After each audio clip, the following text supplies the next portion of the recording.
बच्चों, सर्वनाम पदबंध आपको मालूम है ना? क्या क्या है सर्वनाम? सर्वनाम क्या क्या है? मैं, हम, यह, ए, वो, वे, तू, तुम, आप, कौन, कुछ आदि, ये सब सर्वनाम है। तो सर्वनाम पदबंध में सर्वनाम पद समूह के रूप में आते हैं। तो यह हम देखिए, पहले वाक्य, आपकी सखियों में से कोई समय पर नहीं पहुंची। क्या है वाक्य? आपकी सखियों में से कोई समय पर नहीं पहुंची।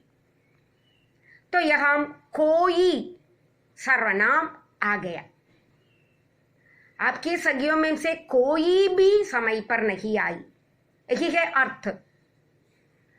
तो यहाँ कोई सर्वनाम अन्य पदों के साथ आ गया है।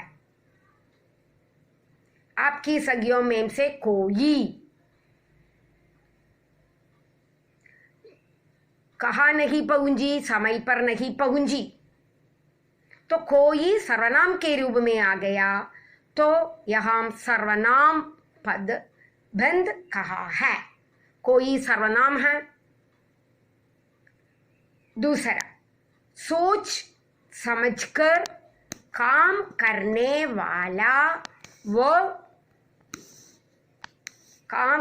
वाला वो गलती नहीं करेगा।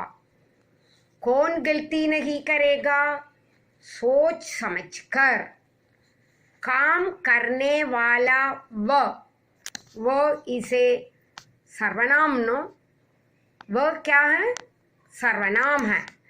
तो सोच समझकर काम करने वाला वह सर्वनाम।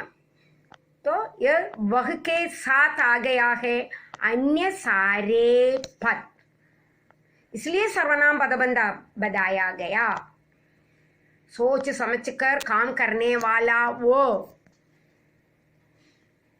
गलती नहीं करेगा। हमेशा सोचते हैं, एक काम करने के पहले सोचते हैं। वो है संज्ञा नहीं, वो सर्वनाम। तो वह के साथ ये अन्य सारे पद आ गया। पहले पद में कोई के साथ अन्य पद आ गया, तो सर्वनाम पदबंध। तीसरा है, छात्रावास में रहने वाले छात्रों में से कुछ। छात्रावास हॉस्टल, स्टूडेंट्स हॉस्टल। छात्रावास का अर्थ है स्टूडेंट्स हॉस्टल। वहां रहने वाले छात्रों में से, हॉस्टल में रहने वाले छात्रों में से कुछ छात्र यहाँ। कुछ सर्वनाम है। ये कुछ किसके लिए बताया गया? अन्य पदों के साथ एक कुछ आ गया। यहाँ अर्थ क्या है? छात्रावास में, स्टूडेंट्स हॉस्टल में रहने वाले some students, among those students कुछ, some students कुछ। कुछ यहाँ सर्वनाम है। उस कुछ सर्वनाम के साथ अन्य पद समूह आ गया। क्या है वाक्य? आपको लिखना है ना, ध्यान कर दीजिए।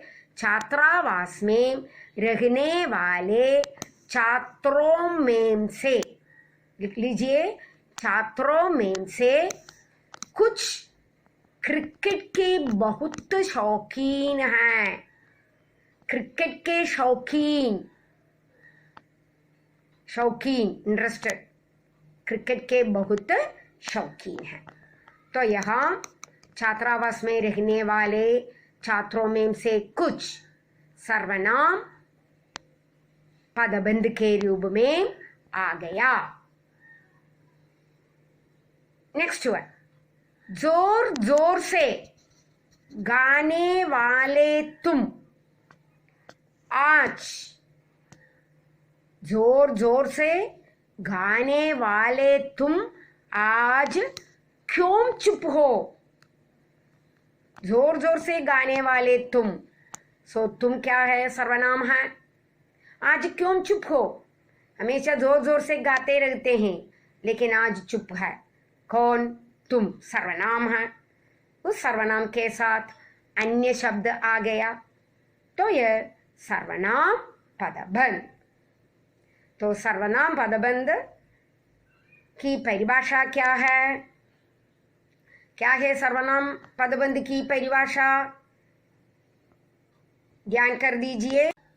वाक्य में सर्वनाम पद का कार्य करने वाला पदबंध सर्वनाम पदबंध कहलाते हैं।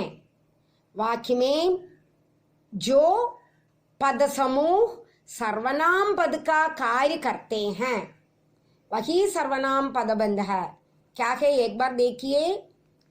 वाक्य में सर्वनाम पद का, वाक्य में सर्वनाम पद का कार्य करने वाला पद समूह, पदबंध नहीं बच्चों, पद समूह। वाक्य में सर्वनाम पद का कार्य करने वाला पद समूह सर्वनाम पदबंध करते हैं। पद समूह, पदबंध के बदले पद समूह लिखना है। ओके बच्चों, सो वाक्य में सर्वनाम पद का कार्य करने वाले पद समूह को सर्वनाम पदबंध कहलाते हैं। सो सर्वनाम क्या क्या है? मैं, हम, यह, ए, वह, वे, कौन, कुछ, कोई, तू, तुम, आप, ये भी आपको लिखना है। तू, तुम, आप भी आपको लिखना है। यहाँ नहीं लिखा है। उसी प्रकार यहाँ परिभाषा में सेकंड लाइन में पदबंध दिया है ना, उसे पद समूह के रूप में चेंज करना। ओके, पद समूह को सर्वनाम पदबंध कहलाते हैं। वाक्य में सर्वनाम पद का कार्य करने वाले पद समूह को सर्वनाम पदबंध कहलाते हैं। तो हमें अब विशेषण पदबंध की ओर चलेंगे। ओके बच्चों।